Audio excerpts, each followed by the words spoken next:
Assalamualaikum warahmatullahi wabarakatuh. Nama saya Rehan Ahmad Putro dari jurusan Hubungan Internasional Fakultas Ilmu Sosial dan Ilmu Politik. Pada kesempatan kali ini, saya akan mengerjakan tugas ujian akhir semester dengan mata kuliah Pengantar Studi Kawasan dengan dosen pengampu Ibu Mulia Amalia.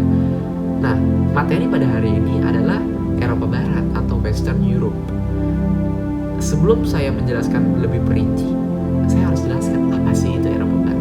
Nah, untuk mendefinisikan apa yang merupakan Eropa Barat bisa jadi sulit. Memang, apa yang orang anggap sebagai Eropa Barat telah berkembang seiring berjalannya waktu. Selama dua perang dunia, Eropa Barat umumnya mengacu pada kekuatan sekutu dan negara-negara tetangga yang netral. Jerman dikeluarkan dari definisi ini karena merupakan negara musuh, seperti halnya Italia selama Perang Dunia Kedua. Namun, selama Perang Dingin, definisi Eropa Barat diperluas untuk mencakup bekas Jerman Barat dan Italia. Sebagai lawan dari negara blok timur yang dipimpin oleh Uni Soviet, jatuhnya apa yang disebut negara tirai atau tirai besi dan runtuhnya komunisme di Eropa Timur dan di Uni Soviet konon mengakhiri perpecahan antara timur dan barat di benua Eropa. Tetapi bahkan 3 dekade setelah jatuhnya tirai besi, tidak jarang orang berbincang tentang Eropa Timur dan Eropa Barat seperti yang didefinisikan selama Perang Dingin.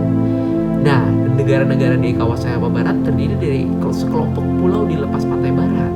Datarannya rendah dan bergunung-gunung. Wilayah Eropa Barat umumnya dipengaruhi oleh angin barat yang relatif basah.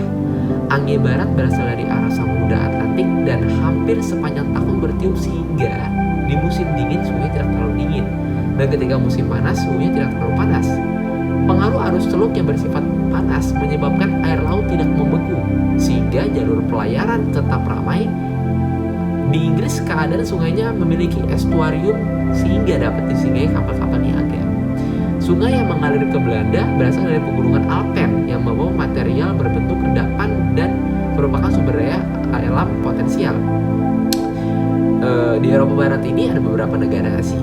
Nah, negara ini ada 10 negara, yaitu Austria yang beribu kotakan di Wina, Belgia yang beribu kotakan di Brussels, Belanda beribu kotakan di Amsterdam, Monaco beribu kotakan di Monaco itu sendiri, Prancis beribu kotakan yaitu Paris yang sangat terkenal, Luxembourg beribu kotakan Luxembourg itu sendiri, Liechtenstein di Vaduz, Jerman di Berlin, Swiss di Bern, dan yang terakhir adalah Inggris di London. Walaupun Inggris sudah keluar dari Uni Eropa, tapi saya tetap memasukkan di Eropa Barat karena pada awal pembentukan Eropa Barat, Inggris termasuk bagian dari Eropa Barat. Dari segi ekonomi, Eropa Barat menjadi tuan rumah loh bagi dua ekonomi terbesar di dunia, termasuk terbesar di dunia, yaitu Jerman dan Prancis. Jerman termasuk ekonomi terbesar keempat di dunia, sedangkan ekonomi Prancis mendapat di urutan ke-6, hanya 2 di bawah Jerman. Integrasi ekonomi Eropa dimulai dengan pembentukan Komisi Batubara dan Baja Eropa. 6 negara pendiri blok ekonomi yang sedang berkembang adalah Jerman, Prancis, Belgia, Luxembourg, dan Belanda dan Italia. MEE atau Masyarakat Ekonomi Eropa pada akhirnya akan menjadi Uni Eropa. Dan pada akhir abad ke-20, barang dan orang dapat melintasi perbatasan negara-negara di sebagian besar Eropa Barat dan dengan bebas tanpa perlu paspor atau cek bea cukai. Nah, dari pembentukan 6 negara pendiri blok ekonomi yang sedang berkembang, itu 5 negara berada di Eropa Barat. Bisa kita lihat Eropa Barat seberapa kuat dari segi ekonominya. Dan saat ini Uni Eropa mencakup seluruh Eropa Barat kecuali Swiss dan Monaco dan Liechtenstein. Selain itu, sementara hampir semua negara di Eropa Barat pernah memiliki mata uang masing-masing.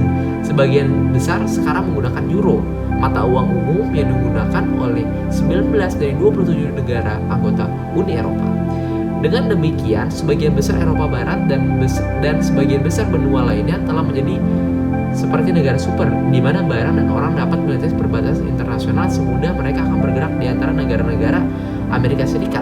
Dan sebagian besar negara di Eropa Barat menganut sistem ekonomi kapitalis.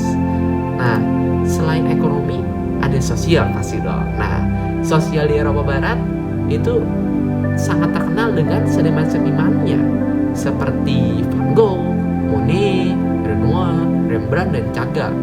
Itu juga merupakan rumah bagi banyak musisi. Eropa Barat tuh rumah banyak bagi musisi-musisi terdahulu yang sangat terkenal seperti Beethoven, Bach, Mozart, Brahms, Wagner, Debussy, Chopin, dan Haydn.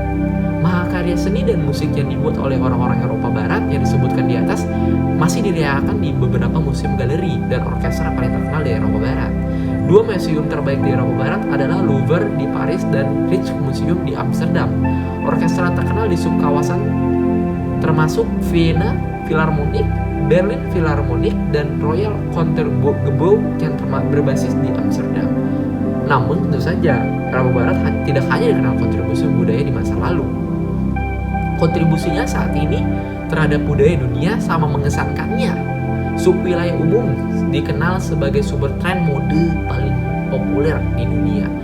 Merek Christian Dior, Chanel, Adidas, dan Belly.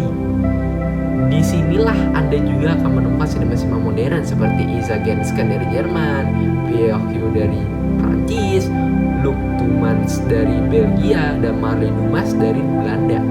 Bahkan ada band penyanyi rock yang terkenal dari Eropa Barat seperti Rammstein dari Jerman, Brutus Belgia, Asphyx Belanda, dan The Beatles dari Inggris, dan Gojira dari Prancis.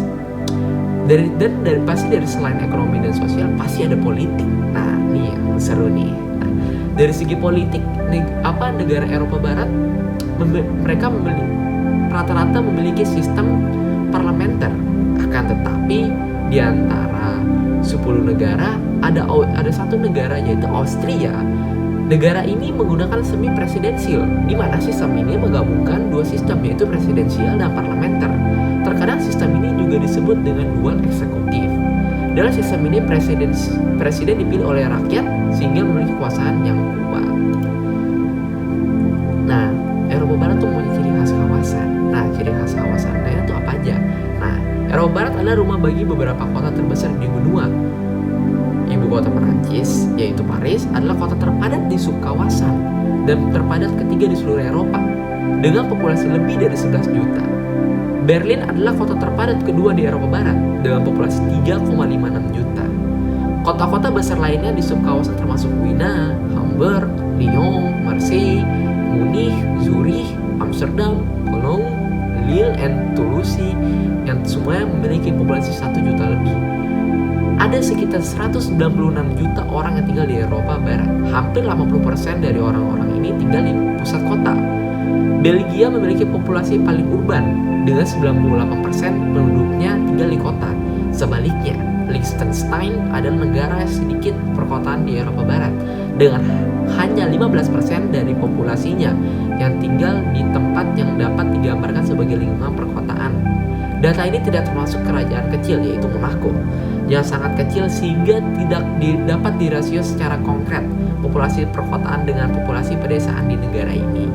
Nah, selain ciri khas dan lain-lain pasti ada namanya geopolitik di Eropa Barat. Nah, geopolitik di Eropa Barat memberikan wawasan bermanfaat tentang sejarah Eropa dan sejarahnya.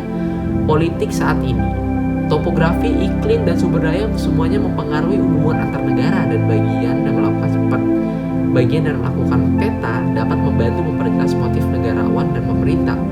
Dalam istilah yang lebih luas, geografis faktor juga membentuk perkembangan sosial dan budaya. Geopolitik berkembang sebagai konsep di Eropa Barat pada akhir tahun 19 abad dan mencerminkan beberapa tren abad ke-19, termasuk pergeseran dari sistem negara Eropa Barat yang Eropa keseluruhan yang dibentuk oleh keseimbangan kekuasaan yang lebih sistem yang tidak stabil, yang mencakup negara dan wilayah kolonial, dan lain-lain.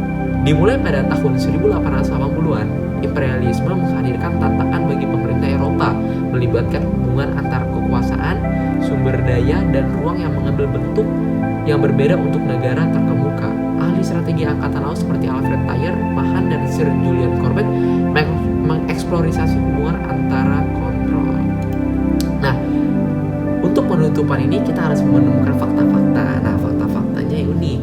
Nah, sebagian besar negara-negara Eropa Barat adalah anggota aliansi militer NATO dan Uni Eropa. Nah, seperti saya tadi bilang tadi, beberapa museum dan galeri orkestra paling terkenal terletak di Eropa Barat. Dan Eropa Barat juga menghasilkan seniman-seniman yang terkenal seperti Van Gogh, Monet, Beethoven, dan Chopin. Dan Eropa Barat juga menghasilkan merek-merek fashion terpopuler seperti Christian Dior, Chanel, Adidas, dan Bali. Itu saja dari saya. Mohon maaf jika ada kekurangan dari saya. Wassalamualaikum warahmatullahi wabarakatuh.